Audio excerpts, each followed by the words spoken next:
बारामती तालुक्यातील सोरटेवाडी करंजे येथे तब्बल 20 वर्षांनी एकत्र येऊन माजी विद्यार्थ्यांनी स्नेहमेळाचे आयोजन केले व जुन्या आठवणींना उजाळा दिला आहे। विविध क्षेत्रात कार्यरत असणारे विद्यार्थी एकमेकांना पाहून भावुक झाले। यावेळी प्रमुख पाहुणे म्हणून माजी मुख्याध्यापक श्री नरोटे सर होते, तर कार्यक्रमाचे अध्यक्ष मुख्याध्यापक श्री लकडे सर व वर्ग शिक्षक नेवसे सर होते। यावेळी प्रवीण सोरटे, महेश आठवळे, स्नेहल सोरटे, वनिता सोरटे, तानाजी करचे, मंगेश लकडे, अतुल सोरटे, शेखर शिंदे, निलेश पवार, विकास पवार यांनी या कार्यक्रमाचे आयोजन केले होते। पाहूया या कार्यक्रमाची रूपरेषा व्हिडिओच्या माध्यमातून। प्रतिनिधी सोमनाथ लोणकर, महाराष्ट्र न्यूज 11, बारामती।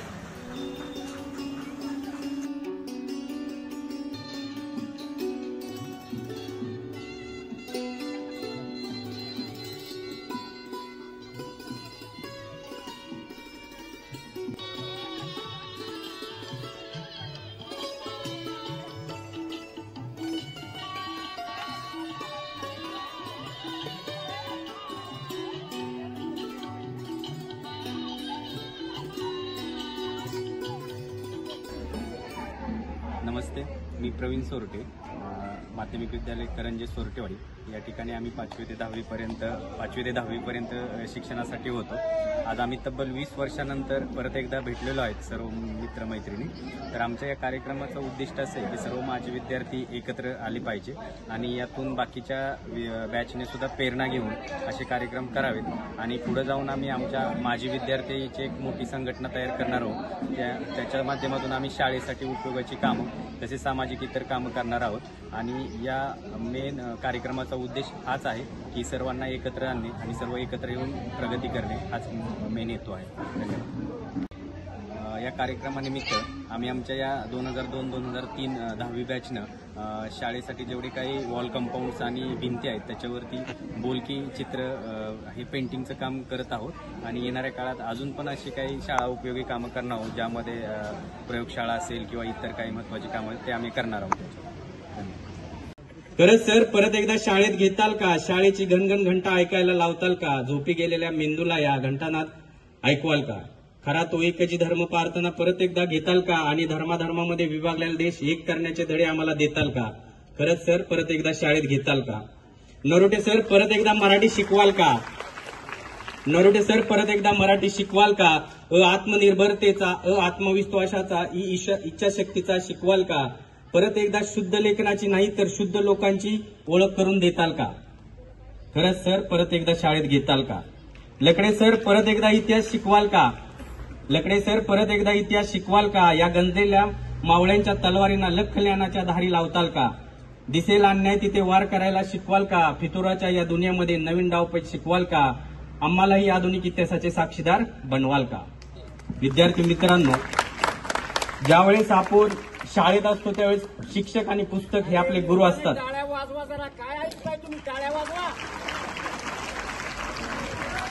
ज्यावेळेस आपण शाळेत असतो त्यावेळेस शिक्षक आणि पुस्तक हे आपले गुरु असतात, पण ज्यावेळेस तुम्ही ही शाळा सोडून बाहेर जाता त्यावेळेस तुम्हाला तुमचे स्वतःचे गुरु व्हायची ताकद निर्माण करायला लागते आणि ती ताकद आपल्याला हे गुरुजन वर्ग देत असतात।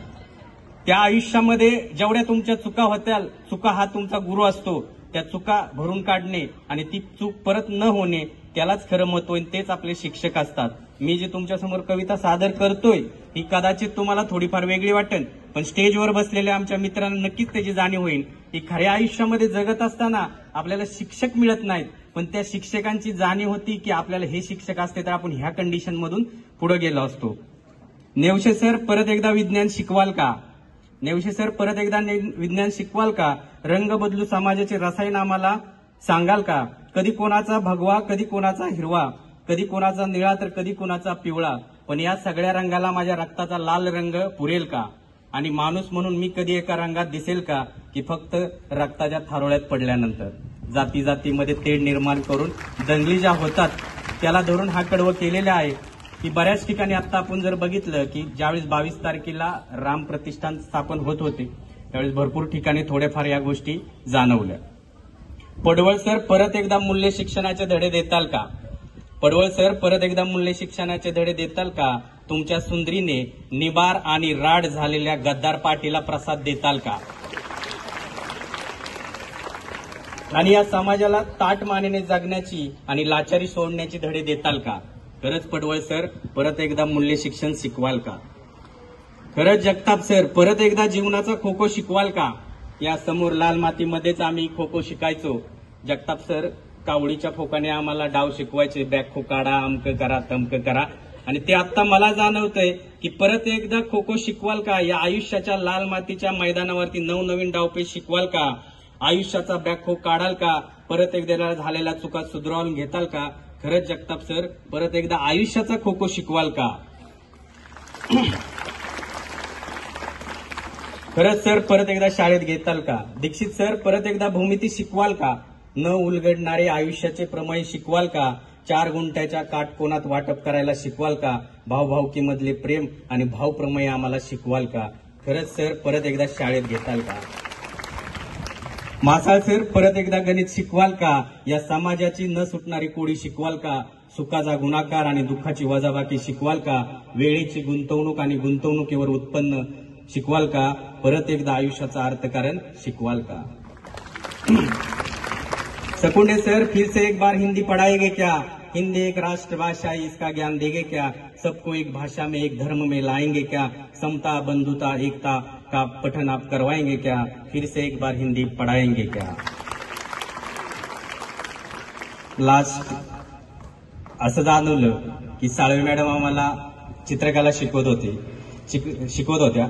तर साळवे मॅडम, परत एकदा चित्रकला शिकवाल का? या उदास आयुष्यामध्ये रंग भरायला शिकवाल का? या चंदेरी झगमगाट रंगबेरंगी दुनियेमध्ये ब्लॅक अँड व्हाईट जमान्यामध्ये घेऊन जाल का? आणि जिथे फक्त 2च रंग असतील, स्त्री आणि पुरुष. खरंच सर, परत एकदा शाळेत घेताल का? खरंच सर, परत एकदा शाळेत घेताल का? धन्यवाद. ही एक छोटीशी माझ्याकडून मला सुचलेली माझ्या गुरुजन वर्गांसाठी भेट आहे.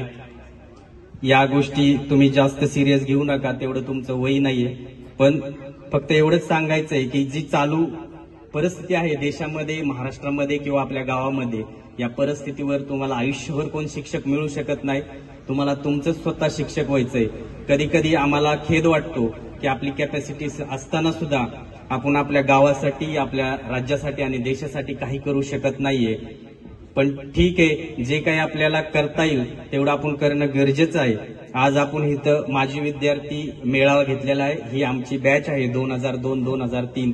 तर मी या बॅचच्या निमित्ताने सरांना एक सांगू इच्छितो की भविष्यामध्ये ज्यावेळेस तुम्ही सुद्धा ही शाळा सोडून जाताल त्यावेळेस माजी विद्यार्थ्यांचा एक संघ तयार होईल आणि त्या संघामध्ये सर्व तुम्ही आम्ही सगळे एकत्र असू आणि त्यातून जेवढे शक्य होईल तेवढे आपण समाज उपयोगी, शाळेच्या उपयोगी कामं करायची आहेत. आपल्याला फुल बनून काय करता नाही आलं तर फुलाची पाकळी म्हणून काहीतरी करणं गरजेचं आहे. आणि ते नक्कीच सर, मी इथं तुम्हाला आश्वासन देतो की मी आणि माझ्या बॅच यापुढे आपल्या शाळेसाठी, या गावासाठी आणि गरज पडली तर या समाजासाठी नक्कीच उपयोगाची कामं करू आणि त्यामध्ये तुमचं मोलाचं सहकार्य लाभेल ही आशा बाळगतो आणि माझे 2 शब्द संपवतो. धन्यवाद.